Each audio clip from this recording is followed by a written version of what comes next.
Iš pelenų į gyvenimą.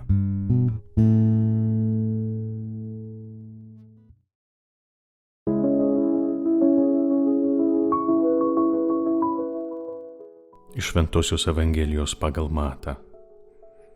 Jėzus byloja aukštiesiems kunigams ir tautos seniūnams. Pasiklausykite kito palyginimo. Buvo šeimininkas, kuris įveisė vynuogyną, aptverė jį, įrengė spaustuvą, pastatė bokštą, išnumojo vynininkams ir iškeliavo į svetimą šalį. Atėjus vaisių metui jis atsiuntė tarnus pas vynininkus atsiimti savosios vaisių dalies. Bet vynininkai nutvėrė jo tarnus, vieną primušė, kitą nužudė, o trečią užmušė akmenėmis. Jis vėl siuntė tarnų daugiau negu pirmųjų, bet vynininkai ir su šitais pasielgė kaip su anais. Galop jis išsiuntė pas juos savo sūnų, manydamas, jie drovėsis mano sūnaus.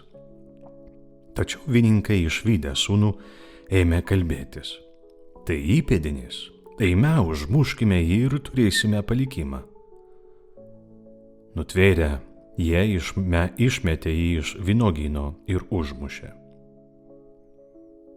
Tad kągi atvykęs vynuogyno šeimininkas padarys su tais vynininkais? Jie atsakė, jis žiauriai nužudys piktadarius ir išnuomos vynuogyną kitiems vynininkams, kurie atėjus metui atiduos vaisių.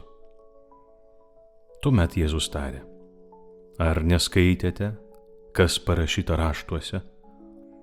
Akmuo, kurį statytojai atmetė, tapo kertiniu akmeniu. Tai viešpaties padaryta ir nuostabu mūsų akise.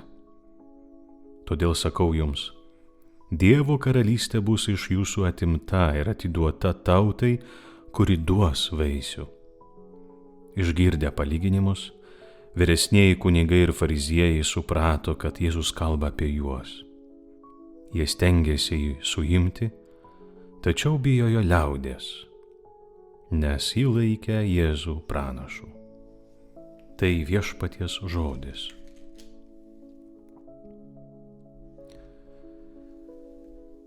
Jėzus šiandien Evangelijoje patiria atmetimą. Jis yra šventame mieste Jeruzalėje, kur žmonių reakcijos į jo mokymus, stebuklus ir darbus yra neigiamos. Tai nėra Galilėja, kur žmonės jį priėmė, ieškojo jo. Galbūt todėl, kad buvo paprastesni žmonės, turėjo mažiau ir iš tikrųjų buvo atviri. Norėjo kažko daugiau. Jeruzalėje dėja viskas kitaip. Žmonės yra pripratę prie visko. Prie pranašų, prie naujovių, pinigų, įvairių mokslų. Jie yra pernelyg susikoncentravę į save, įsitikinę, kad jau turi viską, ko reikia gyvenimui.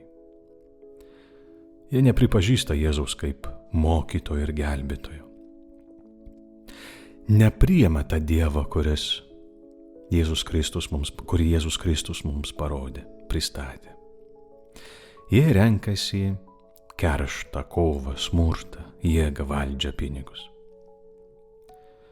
Bet Jėzus nenustoja bandyti atverti jų širdis. Jis atiduos savo gyvenimą už visus. Nepaisant atmesties, jis kovos dėl jų meilės iki paskutinio kraujo lašo. Galbūt tada, žiūrėdami į kryžių, supras, kad verta atsiduoti meilę ir gyventi ją.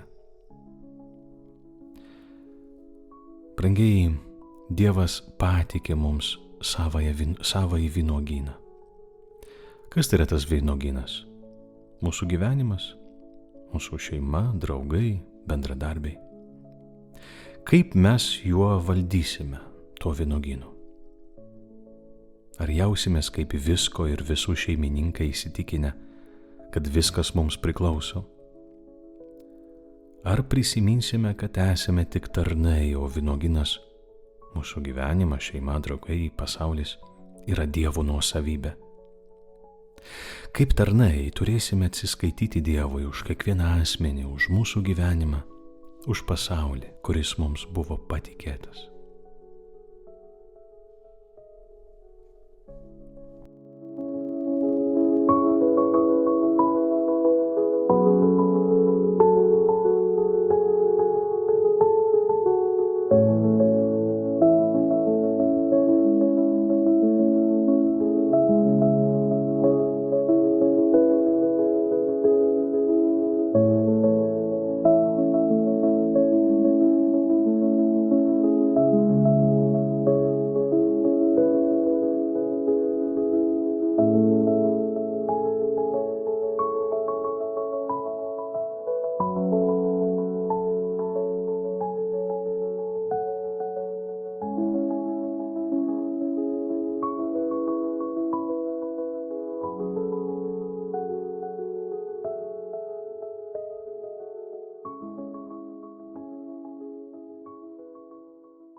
Iš pelenų į gyvenimą.